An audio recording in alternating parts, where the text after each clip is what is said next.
Hi everyone, good morning. Good morning बच्चों, good morning. कैसे हो? स्वागत है आप सबका फिजिक्स की एक और क्लास में, जिसके अंदर हम लोग नए चैप्टर की शुरुआत करने वाले हैं, मैकेनिकल प्रॉपर्टीज ऑफ सॉलिड्स। बहुत ही छोटा सा चैप्टर, चिंगू सा चैप्टर। इसको 3 क्लासेस में हम लोग कंप्लीट कर सकते हैं। देख लो। गुड मॉर्निंग जी, good morning, good morning.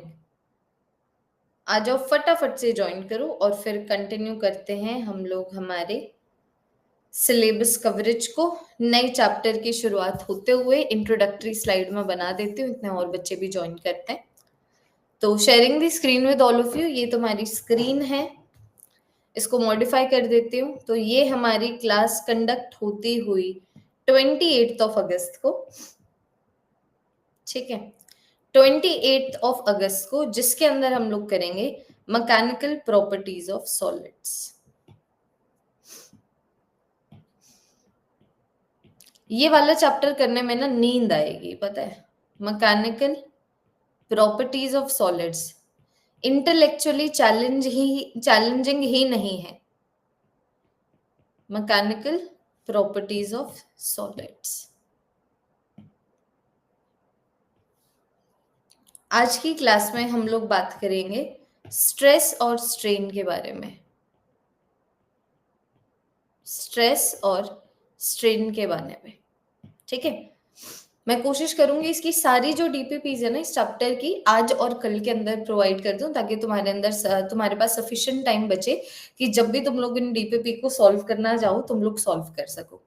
Gravitation में आई बिलीव थोड़ा सा डिले हुआ है डीपीपी वगैरह को देने में, तो उसका ख्याल रखा जाएगा मैकेनिकल प्रॉपर्टीज ऑफ सॉलिड्स में और आगे भी। Good morning, good morning. Shall we begin? Shweta का बर्थडे है। A very very happy birthday to you Shweta.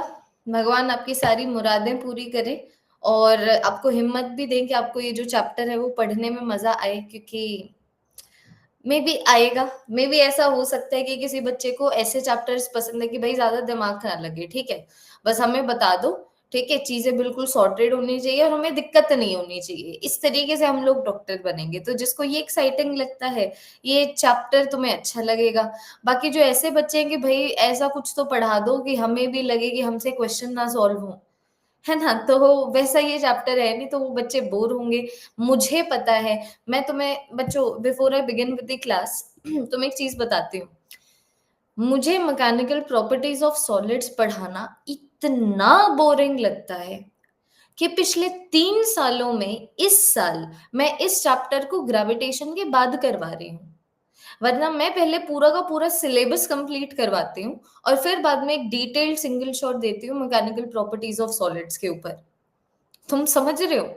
मतलब मैं तुम लोगों को सिर्फ इस चीज की कितनी बड़ी है ये चीज वो समझाना चाहती हूँ कि मैं ये वाला चैप्टर 3 सालों में पहली बार ग्रेविटेशन के चैप्टर के बाद करवा रही हूँ, क्योंकि मुझे तो ये चैप्टर पढ़ाने में बिल्कुल भी नहीं मजा आता। देयर इज नो चैलेंज, बस बच्चों को बताओ यस नो बोल देंगे, आगे बढ़ो, वो वाला सीन हो जाता है ना। अच्छा, तुम लोग लकी लकी हो सकता है ना। चलो, तो मैकेनिकल प्रॉपर्टीज ऑफ सॉलिड्स के बारे में बात करते हैं। एक बार जरा सा यहाँ पर हेडिंग नंबर 1 डाल दो, stress and strain. Stress and strain. सबसे पहले मैं तुम लोगों को ना इनके मतलब समझाती हूँ, फोकस करती हूँ स्ट्रेस के ऊपर। डू यू ऑल रिमेम्बर बच्चों, हम लोग प्रेशर करते हैं, हम प्रेशर के बारे में पढ़ते हैं कि मान लो फॉर एग्जांपल ये छोटी सी एक सरफेस एरिया थी, इसके ऊपर मैंने एफ का फोर्स लगा दिया, तो मैंने जो प्रेशर अप्लाई किया है that is force divided by area. तो जैसे न्यूटन के थर्ड लॉ ऑफ मोशन में एक्शन रिएक्शन नहीं होता, तो तुम ये लगा लो एक्शन प्रेशर है, रिएक्शन स्ट्रेस है। कि जब मैंने इतना प्रेशर अप्लाई किया इस बॉडी के ऊपर, इस बॉडी के अंदर इतना स्ट्रेस प्रोड्यूस हो गया, मतलब इस बॉडी के अंदर इतना फोर्स प्रोड्यूस हो गया पर यूनिट एरिया, जो अब उसके शेप और साइज को चेंज कर सकता है। तो शेप और साइज, शेप साइज कॉन्फ़िगरेशन को चेंज करने के लिए आता है स्ट्रेस। उसकी वजह से आता है बॉडी के अंदर डिसकन्फिगरेशन, और उस डिसकन्फिगरेशन को हम लोग डिफाइन करते हैं एक फिजिकल क्वांटिटी से जिसका नाम है स्ट्रेन। तो तुम्हारे सिलेबस में 3 तरीके के स्ट्रेन है। एक लॉन्गिट्यूडनल स्ट्रेन है, मतलब कितना चेंज इन लेंथ है बाय इनिशियल लेंथ। एक तुम्हारे पास वॉल्यूमेट्रिक स्ट्रेन है, मतलब कितना चेंज इन वॉल्यूम है बाय इनिशियल वॉल्यूम। एक एरियल स्ट्रेन भी है, कितना चेंज इन एरिया है बाय इनिशियल एरिया। ठीक है, तो धीरे धीरे इस चीज को समझते हैं, but I am hoping you all have got the idea. अब सारे बच्चे स्क्रीन के ऊपर ध्यान देंगे, नोट मेकिंग के ऊपर ध्यान देंगे। So what is stress? Stress is the force per unit area developed in a body.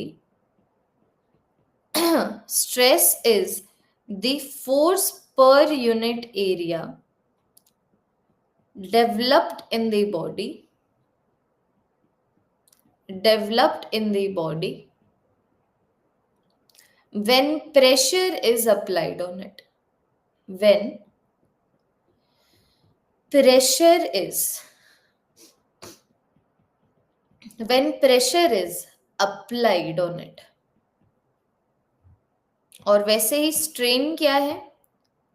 Strain is a physical quantity. Strain is a physical quantity used to define the disconfiguration.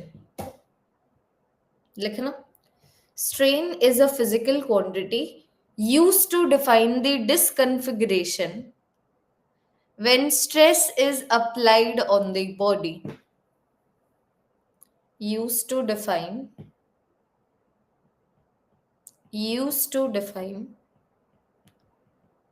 the disconfiguration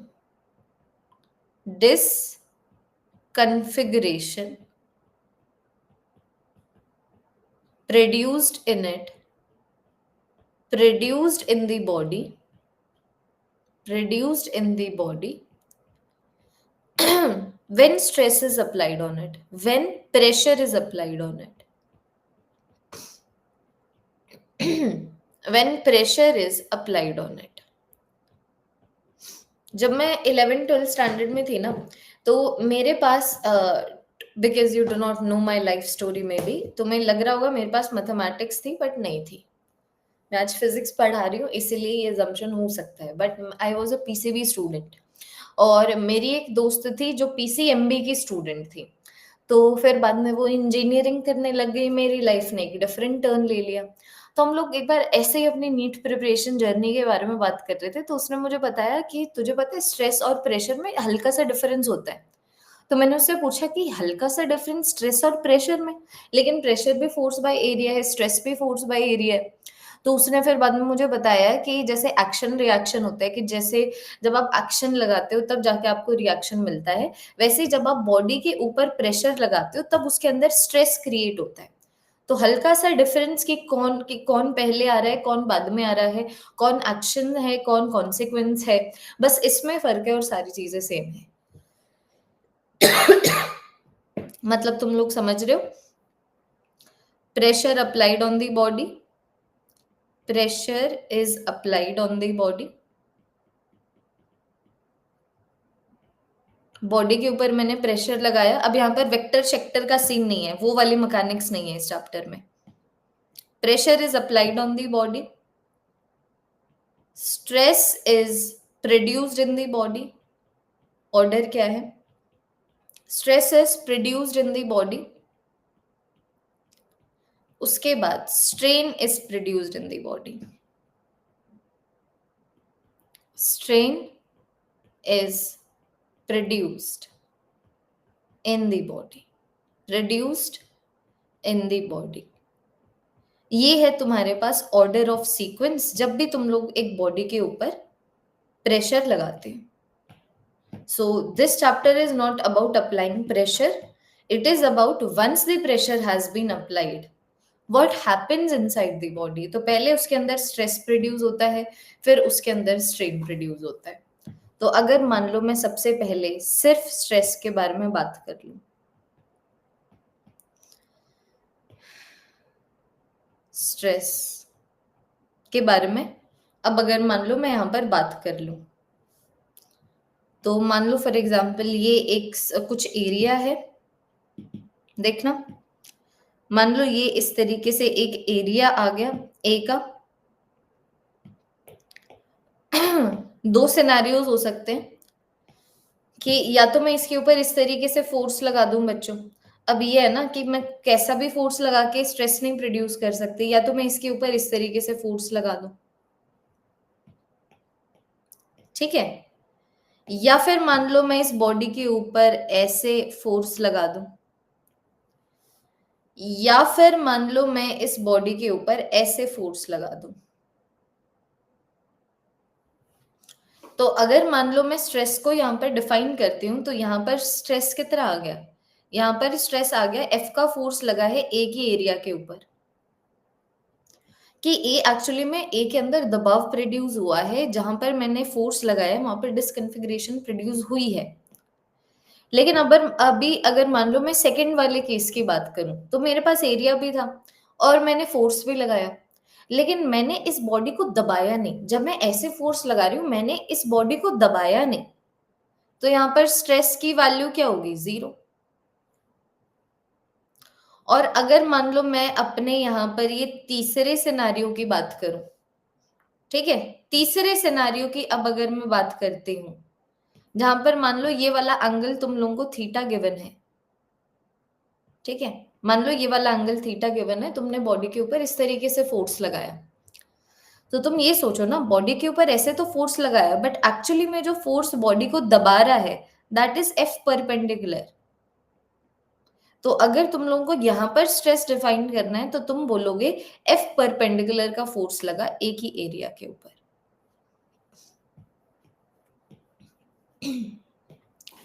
so stress is what, stress is F perpendicular divided by area, क्योंकि जो मेरे पास area है उससे perpendicular force भी हो सकता है, उससे किसी एंगल के ऊपर भी हो सकता है, पैरेलल भी हो सकता है।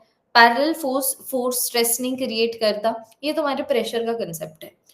पैरेलल फोर्स प्रेशर नहीं क्रिएट करता, तो वो स्ट्रेस क्या प्रोड्यूस करेगा।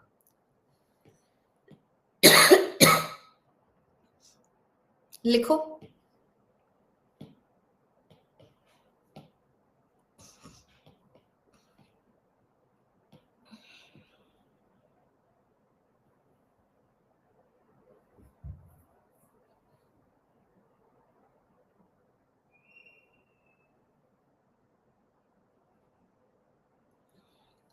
Done.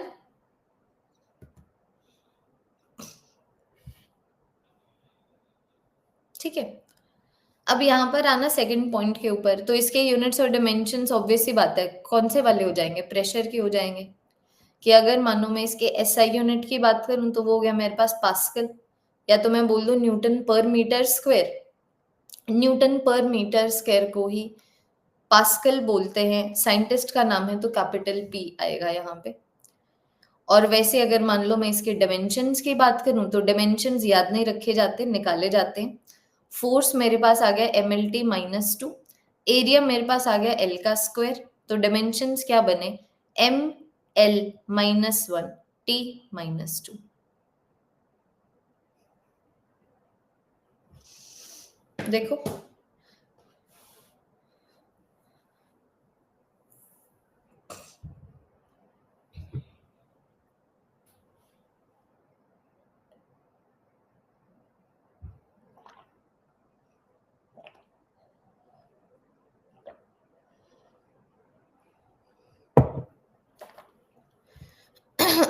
Done done done done. देखो ठीक है, मेरे पास ये आ गया, स्ट्रेस के बारे में लिखवा दिया। अब यहां पर आ जाओ, स्ट्रेन के बारे में बात करते हैं।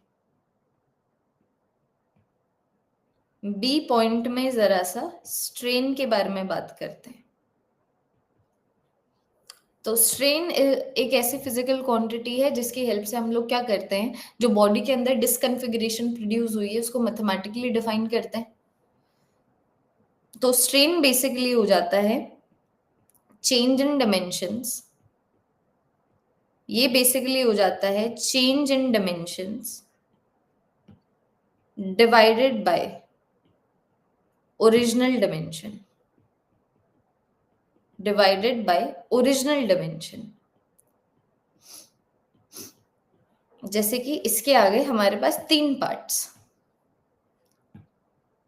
जैसे कि मान लो मैं अभी यहां पर सबसे पहले बात करती हूं लॉन्गिट्यूडनल स्ट्रेन की। लॉन्गिट्यूडनल स्ट्रेन की फिर बाद में मैं बात कर सकती हूं वॉल्यूमेट्रिक स्ट्रेन की। वॉल्यूमेट्रिक स्ट्रेन की और लास्ट में मैं बात कर सकती हूं शियर स्ट्रेन की। ये तुम्हारे सिलेबस में। मान लो मैंने बॉडी के ऊपर एक ऐसा प्रेशर क्रिएट किया कि उसकी लेंथ चेंज हो जाए, तो वो वाले स्ट्रेस को मैं लॉन्गिट्यूडनल स्ट्रेस बोल दूंगी। और फिर जो लेंथ में चेंज आएगा उस लेंथ में जो चेंज आ रहा है उसको तो मैं डिफाइन कर ही सकती हूँ, लेकिन एक और फिजिकल क्वांटिटी को डिफाइन कर सकती हूँ जो कि है लॉन्गिट्यूडनल स्ट्रेन, जो मेरे पास आ जाता है change in the length by initial length. Volumetric strain को भी डिफाइन कर सकती हूँ which is change in the volume by initial volume. Shear strain को भी डिफाइन कर सकती हूँ which is x by L. इसको समझेंगे हम लोग आगे, इसको ऐसे कंसेप्चुअली समझना भी थोड़ा सा मुश्किल है ना, तो इसको भी आगे समझेंगे। लेकिन अभी इन दोनों की हेल्प से स्ट्रेन का मतलब जानो कि what do I mean when I say that strain is change in dimensions by original dimension. तो ये ऑब्वियस सी बात है, अगर स्ट्रेन पॉजिटिव है, अगर स्ट्रेन पॉजिटिव है इसका मतलब लेंथ इंक्रीज हुई है, एरिया इंक्रीज हुआ है, वॉल्यूम इंक्रीज हुई है। अगर स्ट्रेन नेगेटिव है तो चेंज इन लेंथ नेगेटिव है, चेंज इन एरिया नेगेटिव है, चेंज इन वॉल्यूम नेगेटिव है। मतलब लेंथ छोटा हो रहा है, एरिया छोटा हो रहा है, वॉल्यूम छोटा हो रहा है। अभी मैं इन दोनों के ऊपर फोकस करके तुम्हें स्ट्रेन का मतलब समझा रही हूँ, क्योंकि ये थोड़ा सा मैथमेटिकल सेंस है। वो जब हम लोग शियर स्ट्रेन को अलग से उठाएंगे तब पता लगेगा। अभी तो हम लोग स्ट्रेस और स्ट्रेन को ही समझ रहे हैं। तो जैसे कि तुम लोग देख पा रहे हो, यूनिटलेस है और डिमेंशनलेस है। ना तो इसके किसी भी तरीके के कोई यूनिट्स हैं, ना ही इसके किसी भी तरीके के कोई डिमेंशंस हैं। So this is unitless as well as डिमेंशनलेस।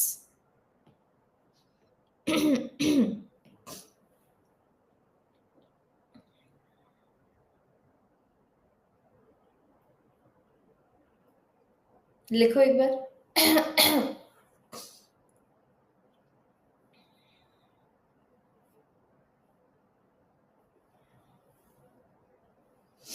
Done.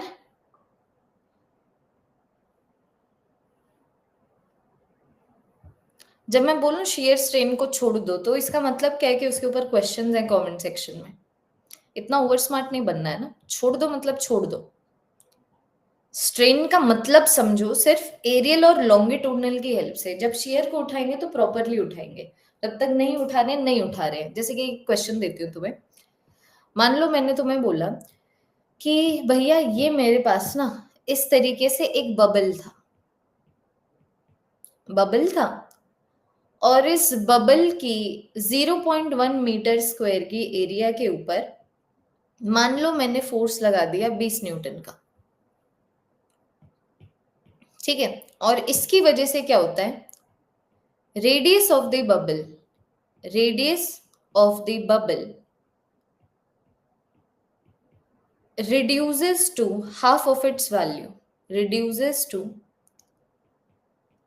half of its initial value, half of its initial value। ठीक है, half of its initial value। तो क्वेश्चन ये है कि यहाँ पर कितना स्ट्रेस मैंने प्रोड्यूस किया है, यहाँ पर स्ट्रेस की वैल्यू बताओ, और मुझे यहाँ पर वॉल्यूमेट्रिक स्ट्रेन की वैल्यू बताओ। Volumetric strain, one step at A time. सबसे पहले अगर मान लो मैं स्ट्रेस पे चलूं, तो तुम देख पा रहे हो 20 न्यूटन का परपेंडिकुलर फोर्स लगा है 0.1 मीटर स्क्वायर की एरिया में। तो मैं यहाँ पर लिख सकती हूँ 20 न्यूटन का फोर्स लगा 0.1 मीटर स्क्वायर की एरिया में, तो ये 200 पास्कल आ गया। तो 200 पास्कल का स्ट्रेस प्रोड्यूस हुआ है। देख पा रहे हो, इतनी एरिया के ऊपर इतना फोर्स लगाया। फिर अगर आप मुझसे वॉल्यूमेट्रिक स्ट्रेन पूछते हो, तो वॉल्यूमेट्रिक स्ट्रेन मेरे पास क्या हो गया, कितना चेंज इन वॉल्यूम है बाय इनिशियल वॉल्यूम। अब मैंने यहाँ पर थोड़ा सा तुम्हारा एरर एनालिसिस का कंसेप्ट लगा दिया कि जो रेडियस है it is reducing to half of its value, मतलब final radius is equal to initial radius divided by 2। तो मुझे पता है ना, वॉल्यूम होता है 4/3 πr cube, so this can be written is equal to 3 times of change in the radius by initial radius. ये थोड़ा सा एरर एनालिसिस लगा दिया। volume is equal to volume of the not cube, volume of the sphere is equal to 4/3 πr cube। Volume is directly proportional to R का cube, तो volume के अंदर जो स्ट्रेन आया है it is equal to 3 times of radius के अंदर जो स्ट्रेन आया है। तो तुम्हें बोला हुआ है रेडियस तुम्हारा आधा हो गया, तो चेंज इन द रेडियस हो गया मेरे पास final radius minus the initial radius. Initial radius को मैंने आर माना है, तो ये वाली वैल्यू मेरे पास कितनी आ गई, -3/2। ये वाली वैल्यू मेरे पास देखो कितनी आ गई, -3/2। 1/2 कैसे आ रही है भगवान जाने। ठीक है, डेल्टा आर बाय आर नहीं पूछा, डेल्टा वी बाय वी पूछा है। इतनी बड़ी चीज नहीं होनी चाहिए। We have done units and dimensions. Volume is directly proportional to radius का क्यूब, तो relative error in volume is 3 times the relative error in the radius. Relative error क्या होता है, change divided by original value, जो हमारा strain भी इसी तरीके से डिफाइन हो रहा है। तो ये वाली वैल्यू कितनी आई, -3/2। नेगेटिव स्ट्रेन है, ऑब्वियस सी बात है, रेडियस कम हो रहा है, वॉल्यूम कम हो रहा है, तो ये हमारा आ गया, है ना। तो इतना ज्यादा मुश्किल नहीं है इन सारी चीजों को समझना। अब एक बार जरा सा ना तुम ऐसे करो, सेकंड टॉपिक डालो यहाँ पर, modulus of elasticity. Modulus of elasticity डालना। स्ट्रेस और स्ट्रेन डिफाइन हो गया, एक बार थोड़ा सा कंसेप्ट डिफाइन हो गया। अब इन दोनों को रिलेट करता है मॉडुलस ऑफ इलास्टिसिटी। तो अब एक बार पहले हम लोगों को वो करना पड़ेगा, मैं अपना फोन ले आती हूँ, इसको लिखो, तुम्हें हेडिंग डालो।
हाँ जी, सुनो सुनो सुनो सुनो सुनो। अब देखो, हम लोगों ने ना थोड़ा सा समझा स्ट्रेस क्या है, हम लोगों ने थोड़ा सा समझा स्ट्रेन क्या है। अब मैं तुम्हें मॉडुलस ऑफ इलास्टिसिटी बताती हूँ, स्क्रीन अभी शेयर नहीं है, ध्यान देना।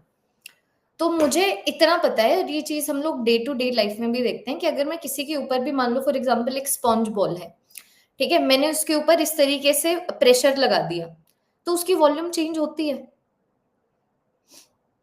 ना, उसकी वॉल्यूम चेंज, लेंथ उसका तो वैसे ही अगर मान लो मैं बॉडी के ऊपर स्ट्रेस लगाऊं तो उसमें डिसकन्फिगरेशन आती है। तन्वी इज सेइंग नो, तो अब में भी तन्वी खाने पीने की जरूरत है, अगर तुम स्पॉन्ज बॉल के अंदर भी अगर स्ट्रेस दे के अगर स्ट्रेन नहीं प्रोड्यूस कर पा रही हो तो, है ना, डू नॉट वरी, तुम्हें मैं 20 ग्राम पनीर अभी मैं कुरियर करवाने वाली हूँ, जैसे ही हमारी जो क्लास है वो खत्म हो जाती है ना। तो हमें पता है कि भैया अगर बॉडी के ऊपर स्ट्रेस लगाओ ना तो उसके अंदर डिसकन्फिगरेशन प्रोड्यूस होती है। अब लेंथ में डिसकन्फिगरेशन, एरिया में डिसकन्फिगरेशन, वॉल्यूम में डिसकन्फिगरेशन को इस तरीके से बिना मैं कुछ बोले, बिना मेरे कुछ बोले समझना आसान है। ठीक है, तो शेयर को इसलिए मैं लास्ट में उठाऊंगी, मैं चाहती हूँ पहले स्ट्रेस और स्ट्रेन क्लियर हो जाए कि exactly what is the meaning of it. Stress is a consequence of applying the pressure. Strain is a physical quantity used to define the disconfiguration in length, area and volume, easy to understand. हमने सिर्फ all दो यहाँ पर सिर्फ length और volume लिया है, क्योंकि तुम्हारे जो मॉडुलस ऑफ इलास्टिसिटी है, जो स्ट्रेस और स्ट्रेन को रिलेट करते हैं, क्योंकि तुम देखो ना, मान लो फॉर एग्जाम्पल ये बॉक्स है, मैंने इसके ऊपर 10 पास्कल का स्ट्रेस लगा दिया, और एक जगह मैं स्पॉन्ज बॉल ले लूं, मैंने इसके ऊपर भी 10 पास्कल का स्ट्रेस लगा दिया, तो अब इस बॉडी में अलग डिसकन्फिगरेशन प्रोड्यूस होगी, इस स्पॉन्ज में अलग डिसकन्फिगरेशन प्रोड्यूस होगी। तो मैं बोल दूंगी ना कि यार जो हार्डनेस है बॉडी की, ठीक है, जो कड़क, जो नहीं ऐसे कड़क बॉडी है, रिजिड बॉडी है, तो उसके ऊपर अगर मैं स्ट्रेस लगाऊं तो इतना कुछ सिग्निफिकेंट स्ट्रेन प्रोड्यूस नहीं होता है। लेकिन अगर मान लो पुतली पुतली सी बॉडी है, पुची पुची सी बॉडी है, उसके ऊपर अगर मैं स्ट्रेस लगा दूं तो बहुत आसानी से स्ट्रेन प्रोड्यूस हो जाता है। तो हमने सोचा कि ये जो स्ट्रेस लगाने से, स्ट्रेस के प्रोड्यूस होने से स्ट्रेन आता है बॉडी के अंदर, इनको रिलेट करना चाहिए, क्योंकि अलग अलग स्ट्रेस डिफरेंट डिफरेंट बॉडी में अलग अलग स्ट्रेन प्रोड्यूस करेगा। तो हमने सोचा कि हम क्यों ना बॉडीज के लिए ही एक फिजिकल क्वांटिटी डिफाइन कर दें, जिससे हम ये बता पाए कि कितना स्ट्रेस प्रोड्यूस करने से कितना स्ट्रेन प्रोड्यूस होता है। तो वो जो हमारा बच्चों फिजिकल क्वांटिटी है, that is the modulus of elasticity. Continue करते हैं इसको। तो देखो, modulus of elasticity is what? Modulus of elasticity is defined for a body. ये स्ट्रेस से एसोसिएटेड नहीं है, स्ट्रेन से एसोसिएटेड नहीं है, it is physical property of a body. This is a physical property of a body, of a body. तो basically I can say modulus of elasticity, modulus of elasticity for a body is equal to stress produced in the body, stress produced in the body, stress produced in the body divided by strain produced in the body। लिखना एक बार, divided by the strain produce in the body. तो stress strain तुम देखो यहाँ पर सिर्फ introduce हुआ है, अब एक्चुअल बात जो स्ट्रेस, स्ट्रेन और मॉडुलस ऑफ इलास्टिसिटी के बारे में होगी वो इस टॉपिक के ऊपर होगी। तो तुम लोग देख पा रहे हो, स्ट्रेन के तो कोई डायमेंशंस होते नहीं है, तो मॉडुलस ऑफ इलास्टिसिटी के वही डायमेंशंस होंगे जो स्ट्रेस के डायमेंशंस हैं। तो अगर मान लो मैं इसके एसआई यूनिट को डिफाइन करना चाहूँ तो एसआई यूनिट इसका न्यूटन पर मीटर स्क्वायर ही है, जिसको मैं पास्कल भी बोल दूंगी। और अगर मानो मैं इसके डायमेंशंस की बात करूं तो डायमेंशंस इसके वही है जो स्ट्रेस के डायमेंशंस होते हैं, अभी हम लोगों ने डिराइव किए थे, ml-1 t-2,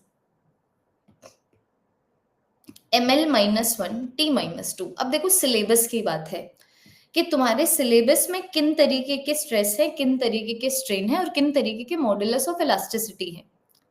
तो बच्चा जी, आपके सिलेबस में ना 3 तरीके के मॉडुलस ऑफ इलास्टिसिटी हैं, 3 तरीके के मॉडुलस ऑफ इलास्टिसिटी हैं। स्लो चैप्टर है बच्चों, मैं अब क्या अब तो मैं कैसे बताऊं, ये वाला चैप्टर मुझे पढ़ाना क्यों नहीं पसंद, मुझे ही नींद आ जाती है। तुम्हें पता भी नहीं लगेगा, 3 क्लासेस में चैप्टर खत्म हो जाएगा डिटेलिंग में, पीवाईक्यूज के साथ और अच्छे अच्छे क्वेश्चंस के साथ। एक तो मेरे पास आ गया Young's modulus of elasticity. Young's modulus of elasticity, जिसको हम कैपिटल वाई से डिनोट करते हैं। एक मेरे पास आ जाता है बल्क मॉडुलस ऑफ इलास्टिसिटी, जिसको हम लोग बी से डिनोट करते हैं। और एक मेरे पास आ जाता है शियर मॉडुलस ऑफ इलास्टिसिटी। एक मेरे पास आ जाता है शियर मॉडुलस ऑफ इलास्टिसिटी, जिसको हम लोग के से डिनोट करते हैं, या फिर नीटा की हेल्प से डिनोट कर दो इसको। के की हेल्प से भी डिनोट किया जाता है, नीटा की हेल्प से भी डिनोट किया जाता है। तो तुम देखो अभी मॉडुलस ऑफ इलास्टिसिटी अच्छे से डिफाइन हो रहा है, फिर डी पॉइंट में सिर्फ इसके बारे में बात करेंगे, फिर ई पॉइंट में सिर्फ इसके बारे में बात करेंगे, फिर एफ पॉइंट में सिर्फ इसके बारे में बात करेंगे। उससे पहले मैं क्वेश्चंस कैसे लूं, तो यंग्स मॉडुलस ऑफ इलास्टिसिटी मेरे पास आ जाएगा कितना स्ट्रेस मैंने प्रोड्यूस किया है, कितना स्ट्रेस मैंने दिया है, डिवाइडेड बाय उसकी वजह से लॉन्गिट्यूडनल स्ट्रेन कितना आया है, उसकी वजह से लॉन्गिट्यूडनल स्ट्रेन कितना आया है, मतलब लेंथ के अंदर स्ट्रेन कितना आया है। फिर मेरे पास आ जाता है बल्क मॉडुलस ऑफ इलास्टिसिटी, जो वॉल्यूम से एसोसिएटेड होता है। तो ये मेरे पास आ जाएगा मैंने कितना स्ट्रेस अप्लाई किया है, डिवाइडेड बाय उसकी वजह से बॉडी के अंदर वॉल्यूमेट्रिक स्ट्रेन कितना आया है। और मेरे पास शियर मॉडुलस ऑफ इलास्टिसिटी हो जाता है मैंने बॉडी के अंदर कितना स्ट्रेस अप्लाई किया है, डिवाइडेड बाय उसकी वजह से शियर स्ट्रेन कितना आया है।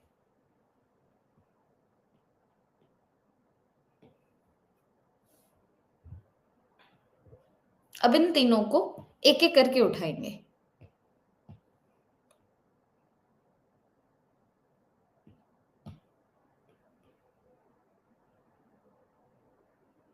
लिखो।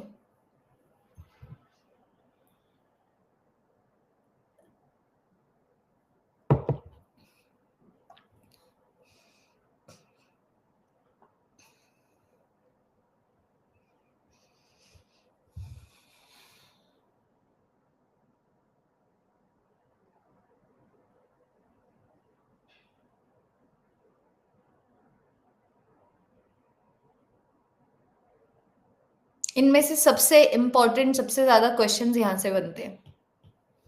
तो ये करेंगे, पहले यंग्स मॉडुलस ऑफ इलास्टिसिटी पूरा अच्छे से करेंगे, फिर उस पे क्वेश्चंस, फिर बल्क मॉडुलस उस पे क्वेश्चंस, फिर शियर मॉडुलस उस पे क्वेश्चंस। करें एक एक करके, समझे इनको। इंट्रोड्यूस हो गए, स्ट्रेस भी इंट्रोड्यूस हो गया, स्ट्रेन भी इंट्रोड्यूस हो गया, मॉडुलस ऑफ इलास्टिसिटी भी इंट्रोड्यूस हो गया। अब जाते हैं डिटेलिंग में। तो let us talk about the Young's modulus of elasticity.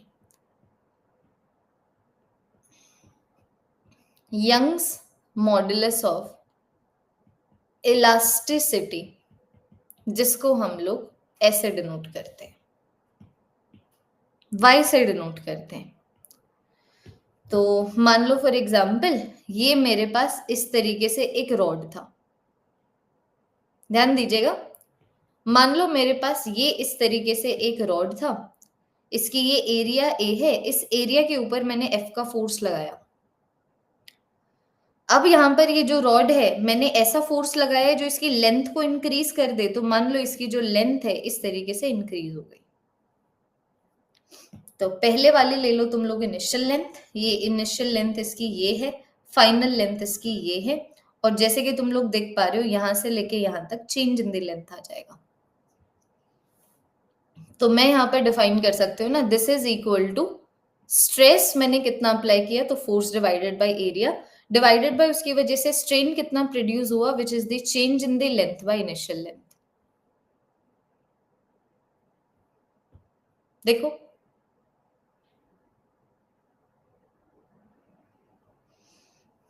मैं इसको इक्वेशन बेसिस के फॉर्मेट में आगे भी लेके जा सकती हूँ, that y is equal to f multiplied by initial length by area multiplied by final length minus initial length, mathematical sense में।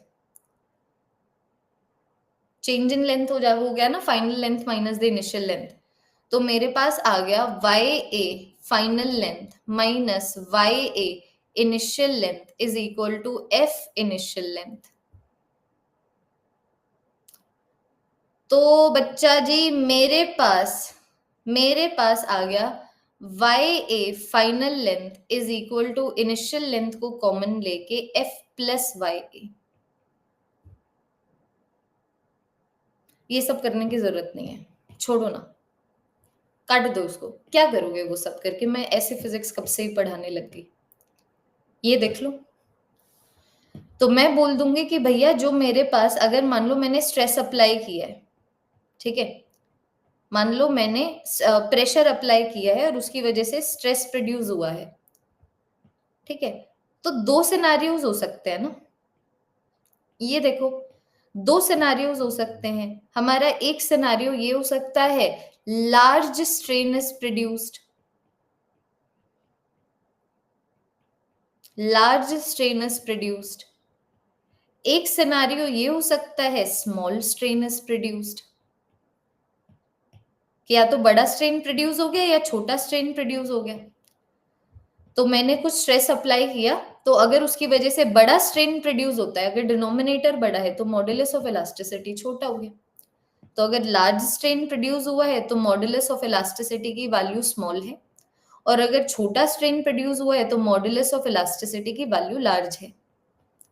इसका मतलब मैं ये बोल सकती हूँ, greater is the Young's modulus of elasticity, greater is the Young's modulus of elasticity, more difficult it is, more difficult it is to produce strain in the body, to produce strain in the body। एक बार जरा सा ये लिखना।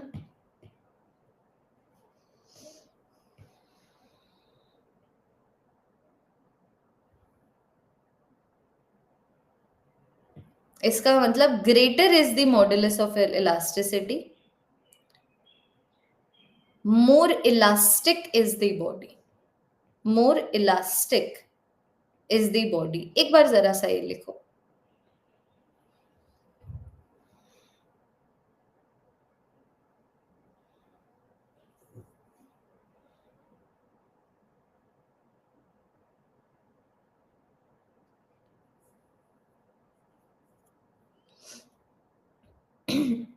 सिर्फ modulus of elasticity because length से associated है, तो हम लोग गैसेस की लेंथ या फिर चेंज इन लेंथ को डिफाइन नहीं कर सकते, हम लोग लिक्विड्स की लेंथ को डिफाइन नहीं कर सकते। तो मैं भी यहाँ पर बोल सकती हूँ Young's modulus of elasticity can only be defined for solids, can only be defined for solids, can only be defined for solids. लिखो एक बार इसको, फिर कुछ बातें करते हैं।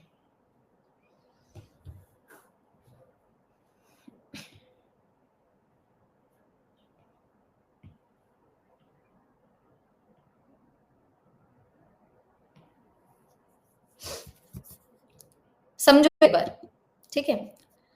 हम लोग ना जब नॉर्मल लैंग्वेज में बात करते हैं, जैसे अपन तो अभी फिजिक्स पढ़ रहे हैं, लेकिन जो लोग फिजिक्स नहीं पढ़ते, जो नॉर्मली फिजिक्स से एसोसिएटेड जो क्वांटिटीज हैं उनको डे टू डे लैंग्वेज से सीखते हैं, तो वो क्या बोलते हैं, ये देखो मेरा पजामा कितना ज्यादा इलास्टिक है, मम्मी देखो ये एक ऐसा पजामा लेके आना जो बहुत ज्यादा इलास्टिक हो, मतलब जो बहुत ऐसे ऐसे किटिक यहाँ से लेके यहाँ तक आ जाए और फिर इसको ऐसे करो तो पटक करके अब तुम्हारी स्किन के ऊपर लगे, है ना। तो जब हम लोग डे टू डे लाइफ में बात करते हैं तो इलास्टिक का मतलब होता है बहुत इजीली स्ट्रेच हो जाता है। ऐसे मैं इसको अपने पजामे को ऐसे करके ऐसे करूं, ये स्ट्रेच हो गया, और फिर बाद में इसको छोड़ दूं, पटक करके स्किन पे लगा, है ना।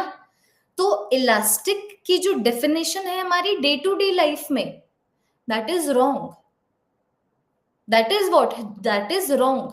तेरा वेट कितना है? मेरा वेट तो भाई 50 kg का है, तो डे टू डे लाइफ में हम लोग वैसे डिफाइन करते हैं, बट दैट इज रॉन्ग। क्योंकि जब मैं बोलूं तुम्हारा वेट कितना है तो 50 kg मत बोलो, 50 × 9.8 न्यूटन बोलो।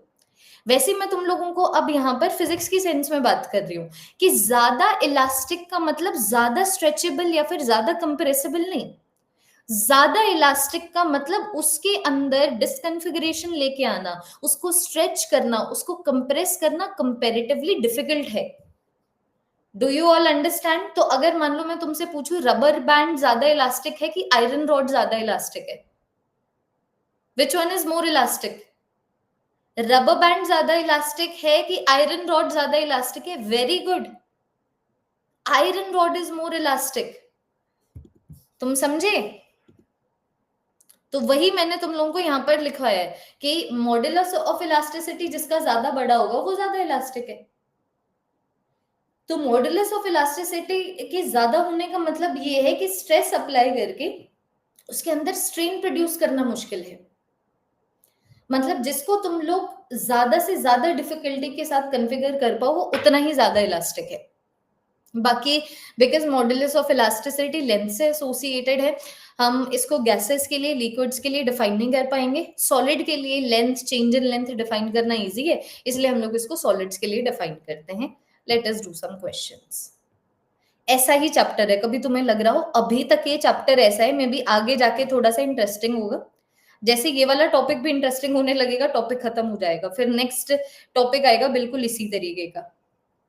जैसे कि मान लो मैंने तुम्हें बोला कि भैया ये मेरे पास एक रॉड है ध्यान देना, ठीक है, ये मेरे पास एक रॉड है, इसकी इनिशियल लेंथ होगी 2 मीटर और इसके यंग्स मॉड्यूलस ऑफ इलास्टिसिटी की वैल्यू है 10 न्यूटन पर मीटर स्क्वायर, 10 न्यूटन पर मीटर स्क्वायर। और मान लो मैंने इसके अंदर स्ट्रेस प्रोड्यूस किया है, फोर्स अप्लाई करके मैंने इसके अंदर स्ट्रेस प्रोड्यूस किया है 4 न्यूटन पर मीटर स्क्वायर का।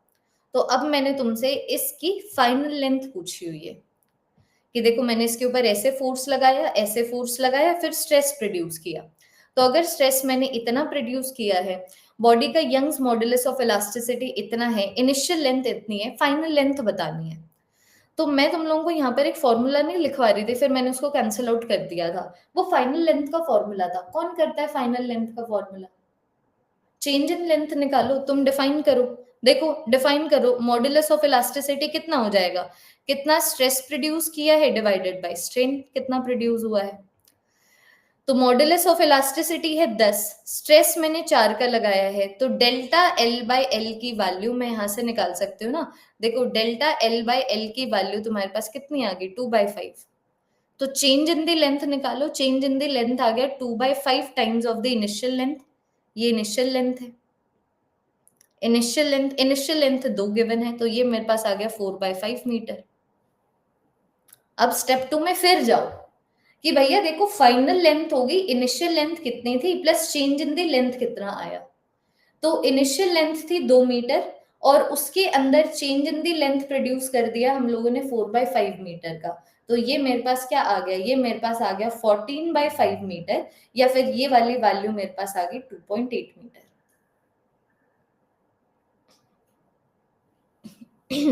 देखो है ना। एक और क्वेश्चन, क्वेश्चन से मैथमेटिकल अंडरस्टैंडिंग सिर्फ क्वेश्चन से बढ़ती है। मैंने तुम्हें बोला ये एक वॉल है, देखना ये एक वॉल है, वॉल से इस तरीके से एक रॉड अटैच्ड है, ठीक है। इसके एरिया ऑफ क्रॉस सेक्शन की वैल्यू है 0.1 मीटर स्क्वायर और यहां पर मैं एफ का फोर्स लगा रही हूं। तो तुम्हें बोला हुआ है अगर मॉड्यूलस ऑफ इलास्टिसिटी इस रॉड के लिए 0.01 न्यूटन पर मीटर स्क्वायर है, how much force must be applied on the rod to triple its length? How much force must be applied on the rod, must be applied on the rod to triple its length, to triple its length? ये सारी चीजें provided है, तो पहले decode करो, decode करो कि तुम्हें अगर लेंथ को ट्रिपल करना है तो मान लो अगर उसकी ओरिजिनल लेंथ एल है तो तुम लोग एल से लेके 3L तक जाना चाहते हो, इसका मतलब तुम चेंज इन लेंथ प्रोड्यूस करना चाहते हो 2L का, तो खत्म करो ना, मॉडुलस ऑफ इलास्टिसिटी से डिफाइन करना शुरू करो। तुम्हारे पास और कोई वे ऑफ अप्रोच ही नहीं है। तो मॉडुलस ऑफ इलास्टिसिटी हो गया स्ट्रेस बाय स्ट्रेन लॉन्गिट्यूडनल। तो मॉडुलस ऑफ इलास्टिसिटी मेरे पास आ गया 0.01। ये देखो मॉडुलस ऑफ इलास्टिसिटी आया 0.01। स्ट्रेस आ गया जब एफ का फोर्स लगा है 0.1 मीटर स्क्वायर की एरिया पे। स्ट्रेन मेरे पास आ गया change in length by the initial length. तो ये तुम्हारे पास आ गया F multiplied bye L divided by 0.1 multiplied by 2L। तो तुम्हें यहाँ पर F की वैल्यू ही तो निकालनी है। देखो L से L गया, तुम्हारे पास आ गया 0.01 is equal to F divided by 0.2, और तुम्हारे पास F की वैल्यू कितनी आ गई 0.002 न्यूटन। कि अगर मैं इतना फोर्स लगा दूं तो मैं यहाँ पर लेंथ को ट्रिपल कर सकती हूँ। लेंथ को ट्रिपल करना है ना, तो तुम्हें L से लेके 3L तक जाना है। L से लेके 3L तक जाना है, तो मैं मान सकती हूँ ना कि अगर मान लो मैं अपनी इनिशियल लेंथ को L लूं तो मेरा चेंज इन लेंथ 2L आ जाता है।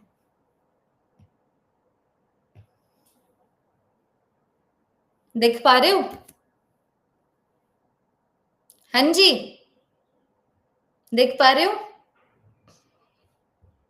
गुड। ठीक है, तो ये है हमारा यंग्स मॉडुलस ऑफ इलास्टिसिटी। अब एक बार जरा सा आओ बल्क मॉडुलस ऑफ इलास्टिसिटी के ऊपर, ई पॉइंट के ऊपर आओ। Bulk modulus of elasticity, bulk modulus of elasticity के ऊपर, बल्क मॉडुलस ऑफ इलास्टिसिटी के ऊपर। जो लास्ट पॉइंट होगा ना, एक बार जब हम लोग शेयर मॉडुलस ऑफ इलास्टिसिटी भी कर लेंगे, फिर मैं तुम लोगों को एनसीईआरटी के थियोरेटिकल पॉइंट्स लिखाऊंगी जो स्ट्रेस स्ट्रेन और इन मॉडुलस ऑफ इलास्टिसिटी से एसोसिएटेड है, ताकि वो वाले पॉइंट्स भी तुम लोग मिस आउट ना कर जाओ। तो बल्क मॉडुलस ऑफ इलास्टिसिटी की बात करूं तो यंग्स मॉडुलस ऑफ इलास्टिसिटी था स्ट्रेस बाय लीनियर स्ट्रेन या फिर लॉन्गिट्यूडनल स्ट्रेन। वैसे ही बल्क मॉडुलस ऑफ इलास्टिसिटी हो जाता है मेरे पास stress divided by volumetric strain. देखो, stress divided by volumetric strain. ठीक है, तो इसके यूनिट्स और डायमेंशंस तो अब हमें लिखने की जरूरत नहीं है, मॉडुलस ऑफ इलास्टिसिटी के बारे में हम लोग बात कर चुके। तो मान लो फॉर एग्जांपल ये इस तरीके से एक बॉडी थी, सिर्फ डायग्राम ड्रॉ कर देती हूँ। मान लो ये मेरे पास इस तरीके से बॉडी थी, मैंने F का फोर्स लगाया इस तरीके से, इसकी वॉल्यूम को इंक्रीज करने के लिए मैंने इस तरीके से F का फोर्स लगाया, और अब इसकी जो वॉल्यूम है चेंज हो चुकी है। तो ये थे मेरे पास इनिशियल वॉल्यूम, और अब ये आ चुकी है मेरे पास final volume.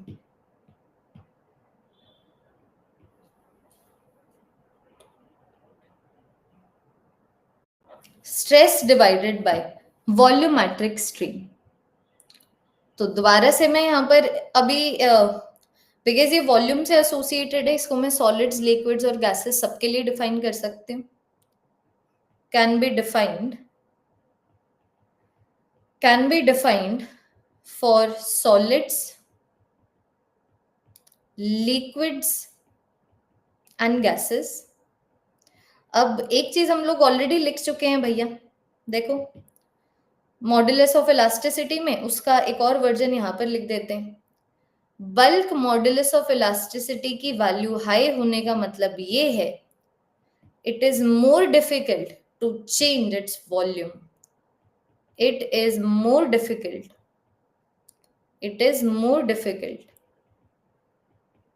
to bring volumetric strain in this body. Volumetric strain in this body. मुश्किल है इस बॉडी के अंदर वॉल्यूमेट्रिक स्ट्रेन का लेके आना। अब ये चीज हम लोग 8th 9th में करते हैं कि 8th 9th में करते हैं कि जो रिजिडिटी है सॉलिड्स की सबसे ज्यादा होती है, गैसेस की सबसे कम होती है।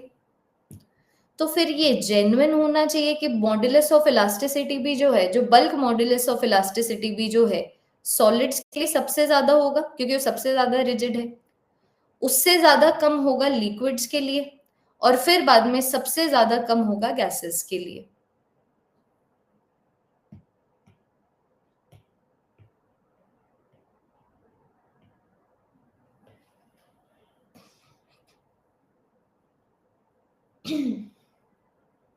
देखो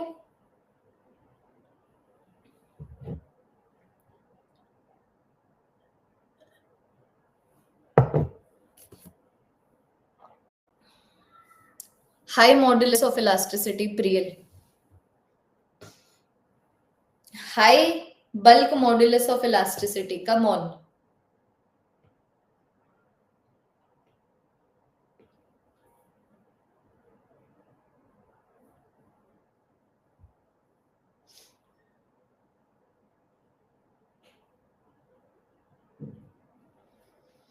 इसके अंदर एक और पॉइंट लिखाऊंगी, लेकिन सबसे पहले मैं क्वेश्चन करवाऊंगी, वैसा लिख लो।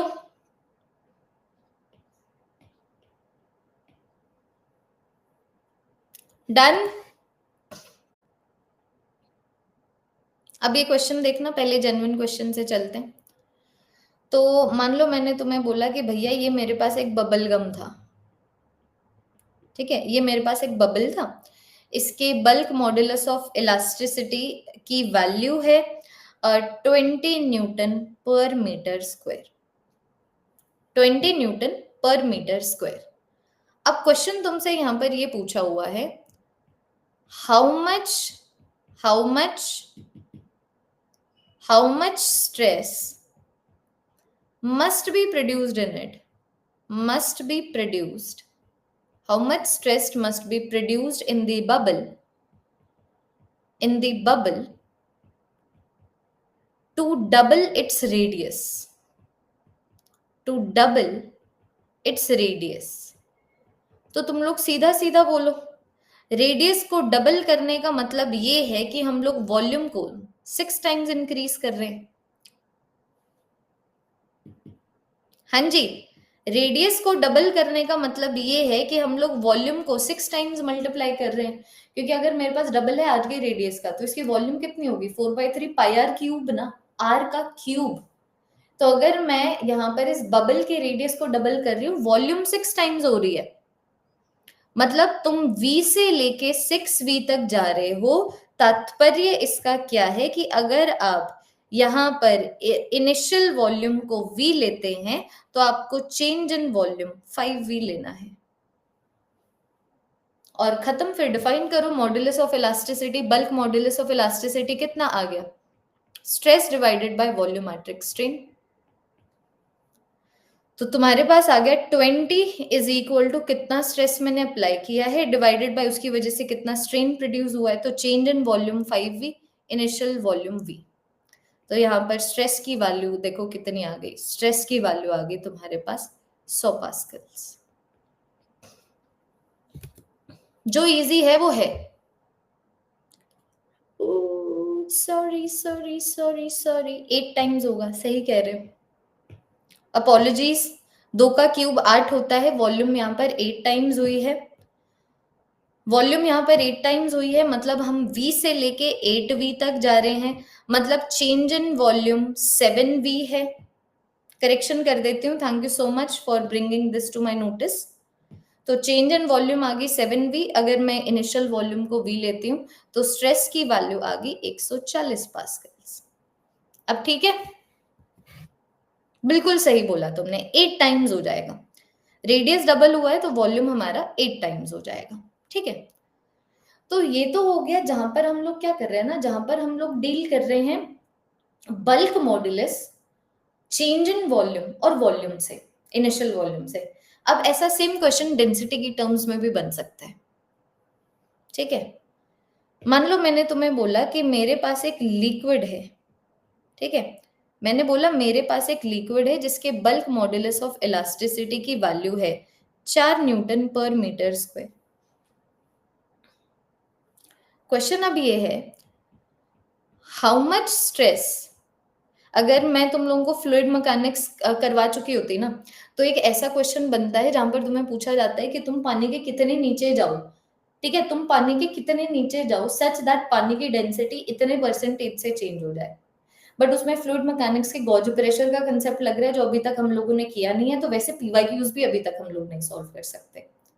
तो उसका उसके अंदर फ्लूइड मैकेनिक्स को माइनस करके जो क्वेश्चन बनता है वो मैं बता रही हूँ कि मान लो एक लिक्विड है जिसके बल्क मॉडुलस की वैल्यू है इतनी। So how much stress must be applied on the liquid? Must be applied on the liquid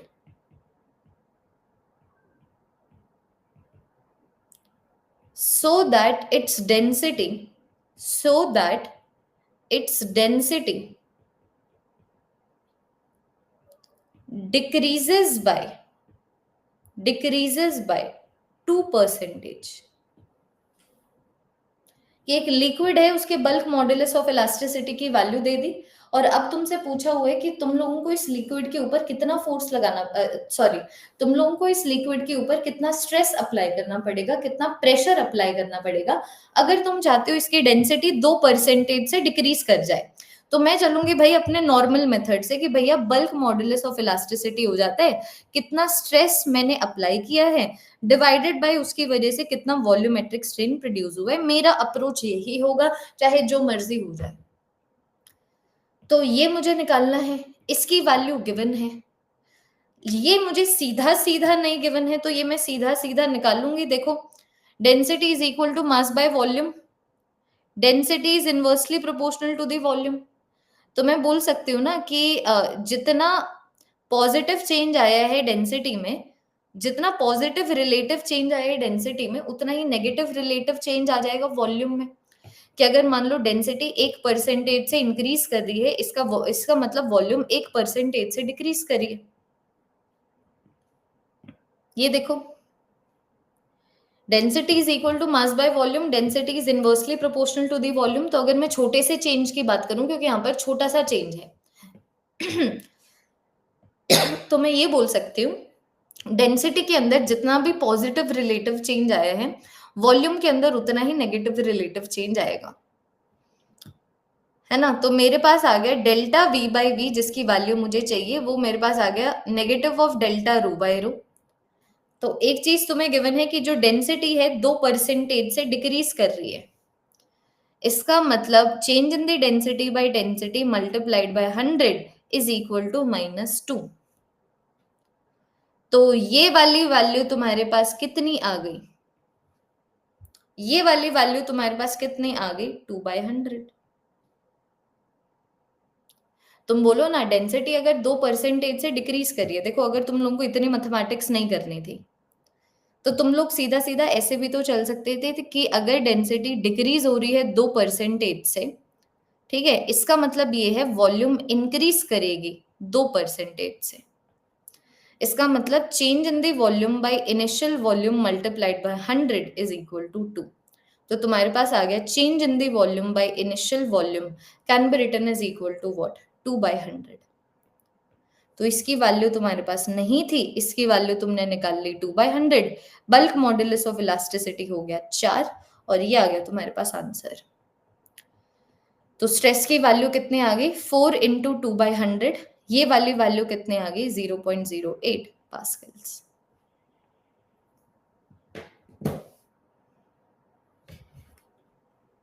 कि डेंसिटी 2% से डिक्रीज करी, मास तो सेम है, तो वॉल्यूम 2% से इंक्रीज करा, वॉल्यूम 2% से इंक्रीज करा, तो वॉल्यूम कितने परसेंटेज से इंक्रीज करा, that is equal to change in the volume by initial volume multiplied by 100। ये 2 है। मुझे मेन फॉर्मूला में delta V by initial volume चाहिए, delta V by initial volume मेरे पास आ गया 2/100। पीवाई क्यूज दिखाती हूँ तुम्हें, पीवाई क्यूज दिखाती हूँ और फिर आगे बढ़ते हैं।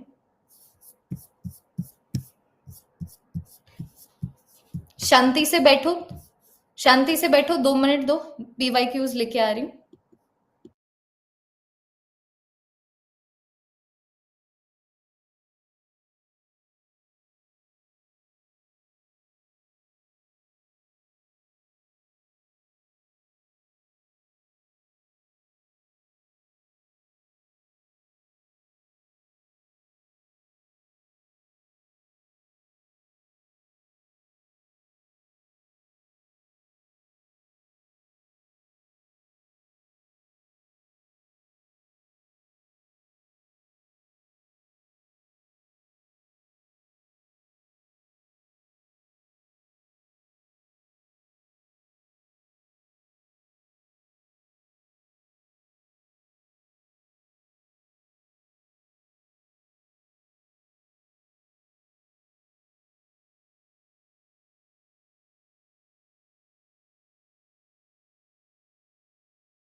बच्चों मैं जो अभी तुम्हें पीवाईक्यूज कराऊंगी ना, पिछले 10 सालों में इस चैप्टर से जो प्रीवियस ईयर क्वेश्चंस पूछे गए हैं इसके 50% है।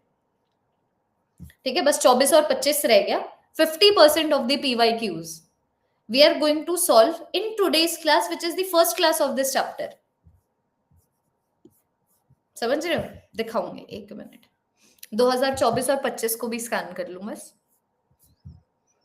अभी तो शेयर पे गए ही नहीं, आगे गए ही नहीं।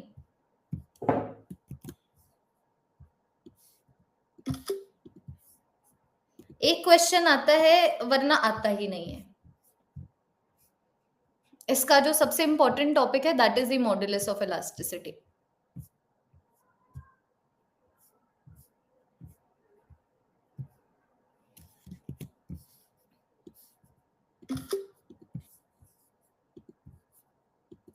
दो 2024 का के अंदर एक क्वेश्चन आया है, दूसरे क्वेश्चन डायमेंशंस के ऊपर है, लेकिन उसके अंदर स्ट्रेस वगैरह की ही बात चल रही है, तो मैंने बच्चों वो भी उठा लिया है।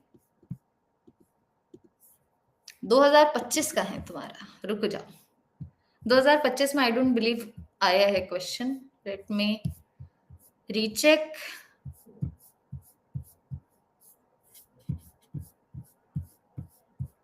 नाइनटीन, 22, 23, 24, 25, 26, 27, 30, 31, 28, 32, 29, 33, 34, 38, 35, 6, 7 नहीं है, नहीं है, नहीं है, नहीं है, नहीं है, नहीं है, नहीं है।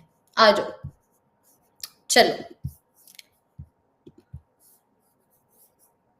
क्या नहीं है?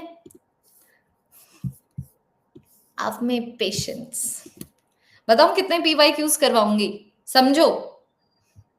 अभी मैं तुम लोगों को 1, 2, 3, 4, 5, 6, 7 प्रीवियस ईयर क्वेश्चंस करवा रही हूँ इस चैप्टर के ऊपर, जिसमें पिछले 10 सालों में ही 11 से 12 प्रीवियस ईयर क्वेश्चंस पूछे गए होंगे। ऐसे चैप्टर को बीच बीच में कर लेना तो बेटर होता है, पता है, थोड़ा सा ये होता है कि हाँ भाई सिलेबस कवरेज तो ठीक चल रहा है, कोई दिक्कत की बात नहीं है। Let me share the screen with all of you. हाँ, इस साल क्वेश्चन नहीं आया था, फ्लूइड्स के ऊपर क्वेश्चन आया था, सॉलिड्स के ऊपर नहीं आया था। तुम्हें अब क्वेश्चंस दिखाते हैं, इसकी क्वेश्चन प्रैक्टिस करते हैं, कल से शेयर से शुरू करेंगे। I am hoping that the screen is perfectly visible to all of you. ठीक है, 2024 का क्वेश्चन।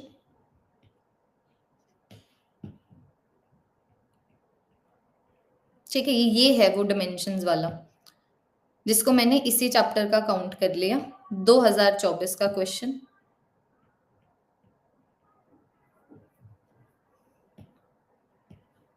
दो 2023 का क्वेश्चन। लेवल देख लेना, ठीक है, एक ही क्वेश्चन पूछा जाता है इस चैप्टर में से।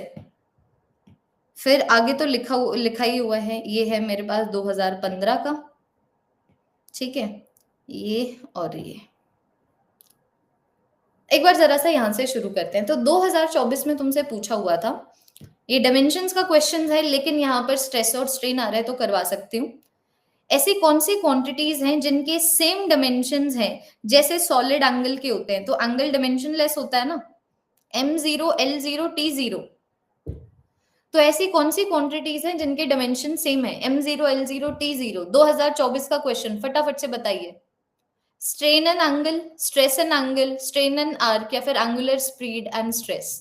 तो ऑप्शन नंबर ए से ही तुम्हें पता लग गया, स्ट्रेन के कोई डायमेंशंस नहीं होते, एंगल के कोई डायमेंशंस नहीं होते। तुम्हारा नीट क्लियर, तालियां, option number 1 gives you the correct option. Next 2024 का क्वेश्चन देखना, तुम्हें बोला हुआ है कि मैं एक स्टील वायर के अंदर जिसकी ओरिजिनल लेंथ इतनी है, the maximum elongation of a steel wire if the elastic limit and Young's modulus of elasticity is this is what? इसका मतलब क्या है? अगर स्टील वायर इतने लेंथ की है, अगर स्टील वायर इतने लेंथ की है, ठीक है, उसकी इलास्टिक लिमिट का मतलब मैं उसके अंदर कितना मैक्सिमम स्ट्रेस प्रोड्यूस कर सकती हूँ, अगर वो इतना है और मॉडुलस ऑफ इलास्टिसिटी इतना है, तो बताओ, जब मैं बॉडी के ऊपर मैक्सिमम स्ट्रेस लगाती हूँ, जिसको इलास्टिक लिमिट बोला जाता है, तो इस बॉडी के अंदर मैक्सिमम एलोंगेशन कितना प्रोड्यूस होगा? तुम्हारे पास एक ही इक्वेशन है, क्या करोगे? Modulus of elasticity is equal to stress by strain. अब देख लो कौन कौन सी चीजें गिवन है। तो ये वाली वैल्यू गिवन है मेरे पास 2 इंटू 10⁻11। मैक्सिमम स्ट्रेस की वैल्यू यहाँ पर गिवन है 8 इंटू 10⁸8। चेंज इन लेंथ मुझे निकालना है, इनिशियल लेंथ मेरे पास 1 गिवन है, खत्म। डेल्टा एल तो तुम्हें निकालना ही है। तो तुम्हारे पास आया ना 2 into 10⁻11 is equal to 8 into 10⁸8 divided by the change in length. और ये तुम्हारे पास आ गया जो एलोंगेशन प्रोड्यूस हुई है, जो मैक्सिमम एलोंगेशन प्रोड्यूस हो सकती है, that is 8 into 10⁸8 divided by 2 into 10⁻11, जो मेरे पास आ गया 4 इंटू 10⁻³ मीटर। बोले तो क्या, 4 मिलीमीटर।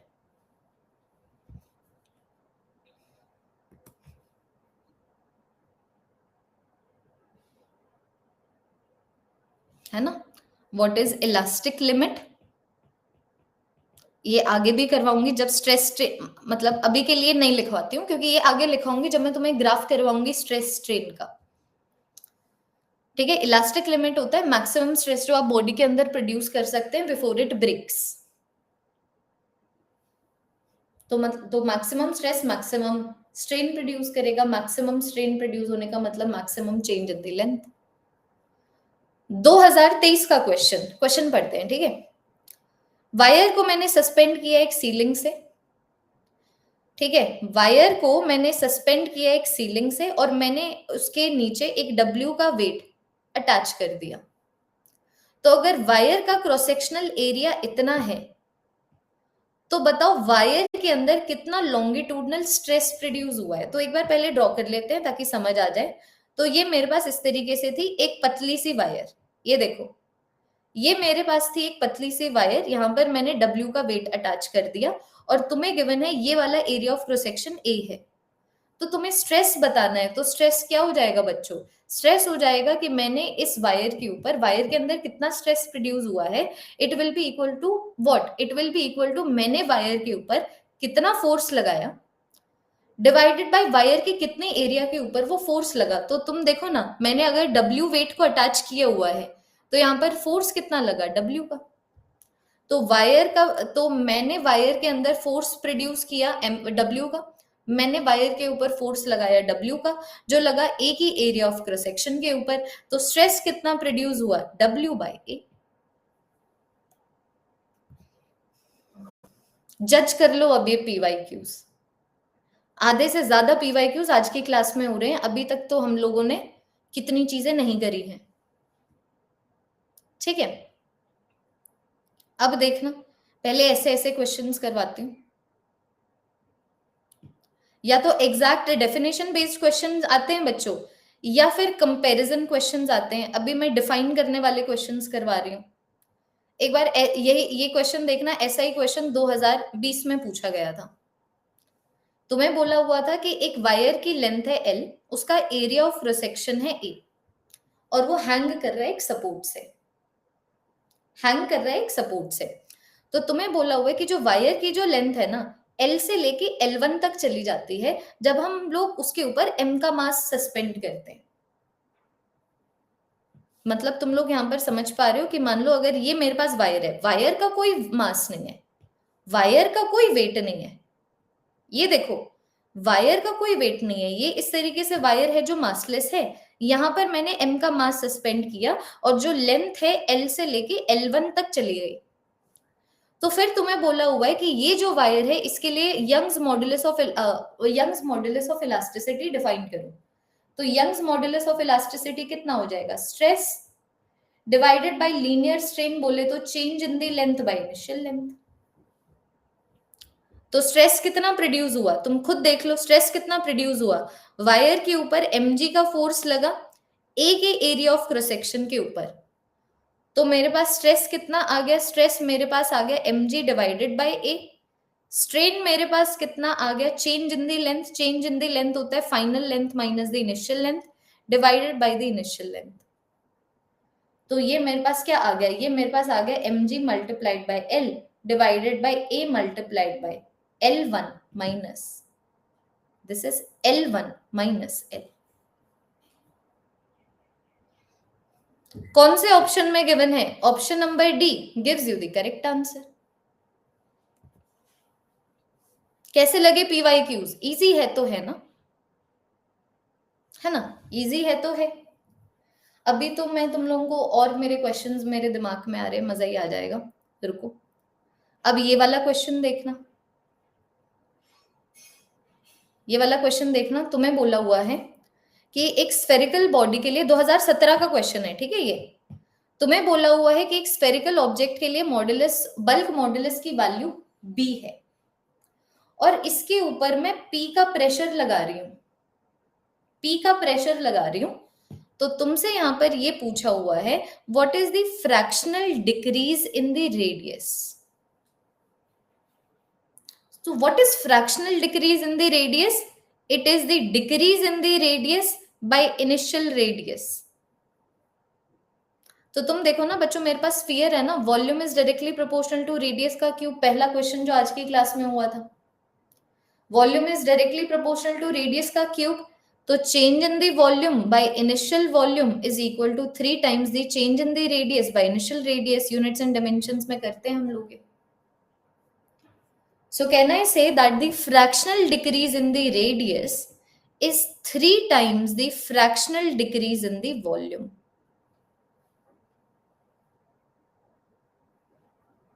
तो मुझे अब सिर्फ ये सब्स्टिट्यूट करना है। तो इसको सॉल्व करने के लिए मैं फिर चली कि भाई bulk modulus of elasticity B है, मैंने P का प्रेशर अप्लाई किया हुआ है, और इसकी वजह से प्रेशर अप्लाई करने से वॉल्यूम डिक्रीज हो रहा है। तो ये आ गया फॉर्मूला। तो minus delta V by V की वैल्यू कितनी बन गई? P by B. उसको मैं यहां पर सब्स्टिट्यूट करूं तो ये मेरे पास आ गया 3P by B. Option number B. ध्यान से सुनो, fractional decrease in the radius. सबसे पहले तो तुम्हें बोला हुआ एक स्फीयर है, उसके ऊपर तुम प्रेशर अप्लाई कर रहे हो। स्फीयर के ऊपर अगर मैं प्रेशर अप्लाई कर रही हूँ तो उसका वॉल्यूम डिक्रीज हो जाएगा, रेडियस डिक्रीज हो जाएगा। तो मुझे तो पता ही है कि volume is directly proportional to radius का क्यूब, और मुझसे पूछा हुआ है fractional decrease in the radius. इसका मतलब decrease in the radius divided by initial radius, ये पूछा हुआ है। ओ ओ ओ ओ ओ ओ रुको रुको रुको रुको रुको। So this is equal to this ना, 1/3 times the fractional decrease in the volume. तो ये मेरे पास आ गया इतना। ये देखो, इसके हिसाब से minus delta R by R is equal to 1/3 times of minus delta V by V. तो अब मुझे सिर्फ ये वाली वैल्यू सब्स्टिट्यूट करनी है। देखो, मुझे सिर्फ यहाँ पर ये वाली वैल्यू सब्स्टिट्यूट करनी है, वो मैं अपने मेन फॉर्मूला से निकाल लूंगी कि बल्क मॉडुलस ऑफ इलास्टिसिटी हो गया कितना प्रेशर आया डिवाइडेड बाय कितना नेगेटिव वॉल्यूमेट्रिक स्ट्रेन प्रोड्यूस हुआ, क्योंकि सारे आंसर्स पॉजिटिव में हैं, मतलब हम लोग प्रेशर अप्लाई करके वॉल्यूम को डिक्रीज कर रहे हैं। तो minus delta V by V कितना आ गया? P by B. यहाँ पर सब्स्टिट्यूट कर दिया तो आंसर कितना आ गया? P by 3B। Option number सी।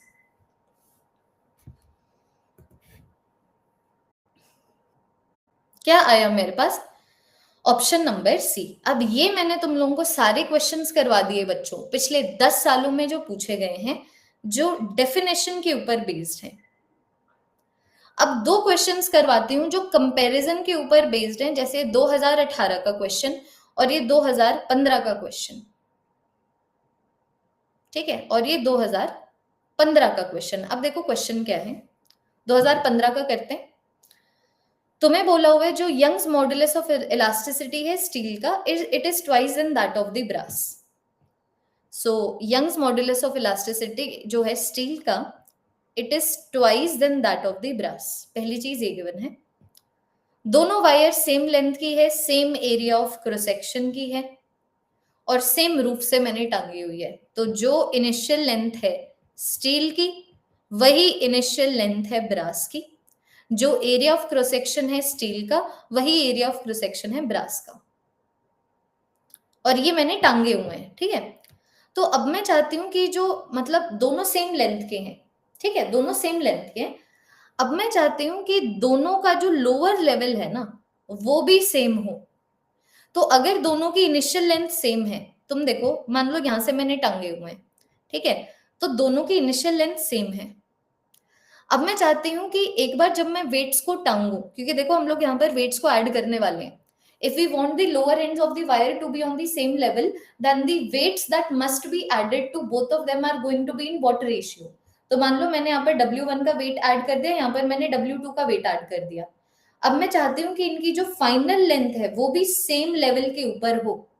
तो फाइनल लेंथ सेम लेवल के ऊपर तभी होगी ना बच्चों, जब दोनों के अंदर मैं सेम चेंज इन लेंथ देख पा रही हूँ कि जो चेंज इन लेंथ है स्टील के अंदर वही चेंज इन लेंथ है ब्रास के अंदर। तो अब वेट्स का रेशियो पूछा हुआ है, तो तुम देखो मान लो अगर मेरे पास ये एक वायर है, पहले मैं डिफाइन करूंगी। मान लो अगर ये एक वायर है जहां पर मैंने W का वेट यहां पर ऐड कर दिया, तो मैं बोल सकती हूँ ना Young's modulus of elasticity is equal to, मैंने यहाँ पर कितना स्ट्रेस प्रोड्यूस किया है, तो W का वेट ऐड किया है A के एरिया ऑफ क्रॉस सेक्शन के ऊपर, डिवाइडेड बाय कितना लेंथ में स्ट्रेन आया है, मतलब change in the length by initial length. अब दोनों केसेस के लिए देखो ना, दोनों केसेस के लिए चेंज इन लेंथ सेम है, दोनों केसेस के लिए इनिशियल लेंथ सेम है, दोनों केसेस के लिए area of cross section same है,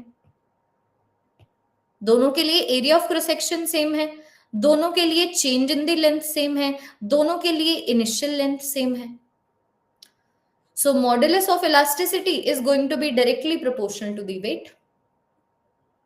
तो मैं बोल दूंगी पहले वाले सिनारियो में जो वेट ऐड करना पड़ेगा बाय दूसरे वाले सिनारियो में जो वेट ऐड करना पड़ेगा, इट इज इक्वल टू पहले वाले सिनारियो में कितना मॉडुलस ऑफ इलास्टिसिटी है बाय दूसरे में कितना है। तो पहले वाले को मैं स्टील मान रही हूं, दूसरे वाले को मैं ब्रास मान रही हूं। तो खत्म कि ये मेरे पास आ गया modulus, Young's modulus of elasticity for steel by that of the brass. तो ये मेरे पास आ गया 2 times of YB by YB, ratio कितना आ गया मेरे पास 2/1।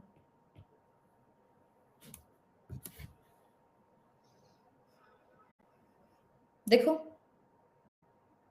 दो सिनेरियोज दिए थे ना, कंपैरिजन वाले क्वेश्चंस हो गए। अब ये देखो 2015 वाला जो क्वेश्चन है बिल्कुल कंपैरिजन बेस्ड क्वेश्चन है, जहां पर कंसेप्ट ये कि एक वायर है, वेट अटैच्ड है, तो मॉडुलस ऑफ इलास्टिसिटी वायर का हो जाएगा कितना स्ट्रेस अप्लाई किया है, which is weight divided by area of the section divided by length में कितना स्ट्रेन प्रोड्यूस हुआ। अब सारी चीजें गिवन है, दोनों की इनिशियल लेंथ सेम है, दोनों की एरिया सेम है, मैंने वेट ऐड किया, फिर बाद में दोनों का जो लोअर एंड है सेम लेवल के ऊपर आता है। तो भैया जब इनिशियल लेंथ सेम है, फाइनल लेंथ सेम है, तो ऑब्वियस सी बात है चेंज इन दी लेंथ भी सेम है। तो modulus of elasticity becomes directly proportional to the weight, option number D. अब ऐसा ही क्वेश्चन 2018 का देख लो, रिपीटेशन का रिपीटेशन हो जाएगा। तुम्हें बोला हुआ है दो वायर्स हैं, सेम मटेरियल की बनी हुई है और दोनों की सेम वॉल्यूम है, दोनों की सेम वॉल्यूम है। जो पहली वाली वायर का एरिया ऑफ क्रॉस सेक्शन है वो A है, जो दूसरी वाली वायर है उसका area of cross section 3A है। एक बार मैं सारी चीजों को बुलेटिन पॉइंट्स में लिखती जाऊंगी ताकि लास्ट में हौच पौच ना हो। तो दोनों सेम मटेरियल की है, मतलब दोनों के लिए, हाँ जी, लेंथ के बारे में बात कर रही है तो यंग्स मॉडुलस की बात करूंगी कि दोनों के लिए Young's modulus of elasticity same है, दोनों की वॉल्यूम सेम है, ठीक है, दोनों की वॉल्यूम सेम है। इस वॉल्यूम क्या होता है, एरिया मल्टीप्लाइड बाय लेंथ। तो पहले वाले की जो वॉल्यूम है वही मेरे पास दूसरे वाले की वॉल्यूम है। तुम्हें बोला हुआ है कि अगर पहले वाले के एरिया को तुम A लो, तो जो दूसरे वाले का एरिया है उसको 3A लेना। तो यहां से मैं देख पा रही हूं ना कि अगर वॉल्यूम सेम है, तो अगर एरिया दूसरे वाले की ट्रिपल है, तो जो लेंथ है पहले वाले की ट्रिपल हो जाएगी। तो जो इनिशियल लेंथ है पहले वाले की और जो इनिशियल लेंथ है दूसरे वाले की, उसको मैं लिख सकती हूँ कि भैया वॉल्यूम सेम है, तो अगर एरिया दूसरे वाले का ट्रिपल है तो लेंथ पहले वाले का ट्रिपल हो जाएगा। यहां से मैं ये कंक्लूजन ड्राइव कर सकती हूँ ना, ये देखो यहां से कि वॉल्यूम सेम है, वायर सिलेंडर है, सिलेंडर का वॉल्यूम कितना होता है πr²L ना, कि मान लो अगर ये मेरे पास एक वायर है, ठीक है, तो इसका एरिया कितना हो गया, तो इसका वॉल्यूम कितना हो गया, एरिया मल्टीप्लाइड बाय लेंथ। तो दोनों का वॉल्यूम सेम गिवन है, लेकिन एरिया दूसरे वाले की ट्रिपल है, तो लेंथ पहले वाले की ट्रिपल हो जाएगी। अब आगे बढ़ूं तो आगे मुझे ये गिवन है, if the length of the first wire is increased by this on applying F force, how much force is needed to be applied on the second wire? How much force is needed to stretch the second wire by the same amount? तो पहले scenario को define कर लो ना, पहले scenario को define कर लो कि मान लो अगर Young's modulus of elasticity y है, तो अगर मैंने F का फोर्स लगाया है एक ही एरिया ऑफ क्रॉस सेक्शन के ऊपर, तो स्ट्रेन प्रोड्यूस हो जाता है change in the length by initial length. अब देख लो दोनों वायर्स के अंदर क्या क्या सेम है, फोर्स सेम नहीं है, मैं same change in the length produce करना चाहती हूं और कुछ भी सेम नहीं है। हाँ, एक मॉडुलस ऑफ इलास्टिसिटी भी सेम है, तो इस सिनेरियो में दोनों वायर्स सेम मटेरियल से बनी हुई है, तो मॉडुलस ऑफ इलास्टिसिटी सेम है, और दोनों वायर्स के अंदर मैं same change in length produce करवाना चाहती हूँ, तो ये वाली वैल्यू भी सेम है। तो मैं बच्चों फिर यहां पर ये चीज नहीं बोल सकती, ध्यान दीजिएगा, मैं फिर यहां पर ये चीज नहीं बोल सकती that F by A is going to be directly proportional to the initial length. So force is going to be directly proportional to the initial length multiplied by area. Initial length multiplied by area क्या है? मेरा volume है। तो दोनों की अगर same volume है तो दोनों के ऊपर सेम फोर्स अप्लाई करना पड़ेगा, सेम तरीके का चेंज इन लेंथ लेके आने के लिए। Option number D gives you the correct option. मैंने सिर्फ डिफाइन किया कि देखो मॉडुलस ऑफ इलास्टिसिटी का फॉर्मूला हो गया ये, तो अब आप बोल रहे हो दोनों वायर सेम मटेरियल के हैं तो मॉडुलस ऑफ इलास्टिसिटी सेम। ओहो गलत कर दिया, रुको रुको, इसको मैं अच्छे से करती हूँ। ये देखो मॉडुलस ऑफ इलास्टिसिटी कितना हुआ, ये मेरे पास आ गया force by area by change in the length by initial length, तो ये मेरे पास बन जाता है force multiplied by the initial length divided by change in the length multiplied by area. अब डिफाइन करूंगी मैं, सॉरी अब डिफाइन करूंगी मैं। तो दोनों के लिए मॉडुलस ऑफ इलास्टिसिटी सेम है, सिंस दोनों वायर सेम मटेरियल की बनी हुई है। दोनों के अंदर हम सेम तरीके की स्ट्रेचिंग लेके आना चाहते हैं कि देखो अगर पहली वाली वायर में इतनी स्ट्रेचिंग आई है तो दूसरी वाली वायर के ऊपर कितना फोर्स लगाएं कि सेम स्ट्रेचिंग आए, तो चेंज इन द लेंथ भी सेम है, चेंज इन द लेंथ भी सेम है। तो फिर तुम लोग यहां पर देख पाओगे कि दोनों मटेरियल सेम है, तो ये सेम, चेंज इन लेंथ भी दोनों में सेम प्रोड्यूस कर रहे हैं, तो मेरे पास आ गया ना, मेरे पास आ गया दैट फोर्स जो मैं अप्लाई कर रही हूँ it is directly proportional to the area, inversely proportional to the initial length. तो खत्म करो, F2 by F1 is equal to A2 by A1 multiplied by L1 by L2। अब इसको बच्चा जी सॉल्व कर लीजिए कि पहले वाले के ऊपर F का फोर्स लगाया था, ठीक है, पहले वाले की जो इनिशियल लेंथ है वो 3L है, दूसरे वाले की जो इनिशियल लेंथ है L है। पहले वाले का जो एरिया है अगर मैं उसको A लूं तो दूसरे वाले का एरिया 3A आ गया, तो तुम्हारे पास आया ना F2 by F is equal to 9, तो F2 की वैल्यू कितनी आ गई, 9 टाइम्स ऑफ F।